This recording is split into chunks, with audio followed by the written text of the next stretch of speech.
everyone, so in today's video I'm going to be showing you how to clean a leopard gecko enclosure. So the first thing that I always do is I go ahead and of course remove my gecko from the terrarium. I don't like to have her in there just so I don't have to worry about where she's going and make sure that I don't hurt her by accidentally bumping her or anything like that. So I do have a little critter keeper. It is just this one right here. She is tame, so technically I could have her loose around the room, but I just don't like to do that too much simply because I can't really keep an eye on her. So the next thing that I do is, of course, I slowly start to remove the decor. So I just go ahead and take everything out and then I put it on my floor, and then as I clean it, I'll slowly put it back. But that way everything is out right at the beginning.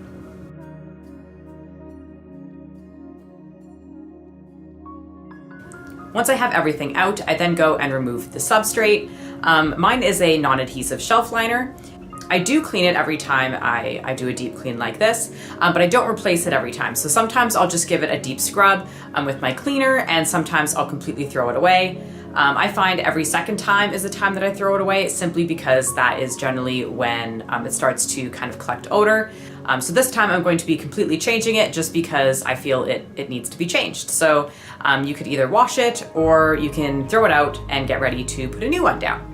Now I'll go ahead and I'll wash down the glass. Now luckily with a leopard gecko there is no misting involved, so you're not going to have to deal with those hard mineral deposits from misting.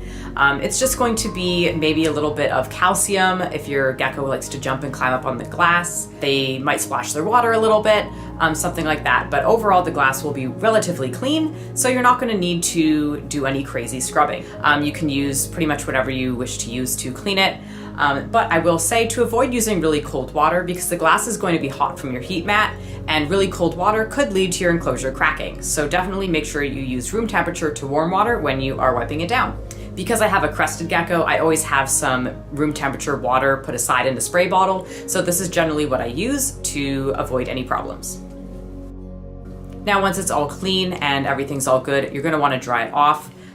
Just to make sure there's no water, because you don't need it. You don't want that humidity in there. So drying it off is best. And then you can slowly start to add your decorations back in there. So the first thing that you do is add the substrate. In my case, because I'm using a new one, I will have to cut my non-adhesive shelf liner to size. But if you're putting the other one back in, then you can just go ahead and place it.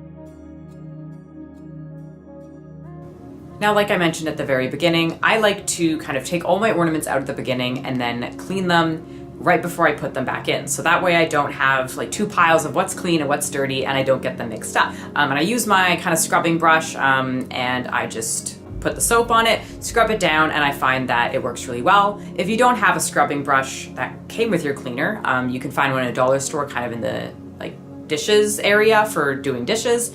And you could also use an old toothbrush as well. Now I'm going to be adding all of my scrubbed down ornaments back into the enclosure. I do put them back in the exact same spots because leopard geckos really don't like change. I fell in love with your colors, they kind of tell me what I'm thinking. I fell in love with the way we are and the way we lose it. There's something different about us and the reason why we stay. And your last step to cleaning your leopard gecko enclosure is just going to be to refill the water dishes, the multivitamin, and the calcium. Whatever you're using, you're just going to want to go ahead and fill that back up. So thank you so much for watching this video, and I hope you enjoyed it. Hopefully you found it entertaining and educational as well. If you want to see more videos like this, then make sure you subscribe and hit the notification bell so you get notified when I upload. I do have a leopard gecko playlist that I hope to slowly add to in the future. But that is all for today, and I hope to see you again soon. Bye guys!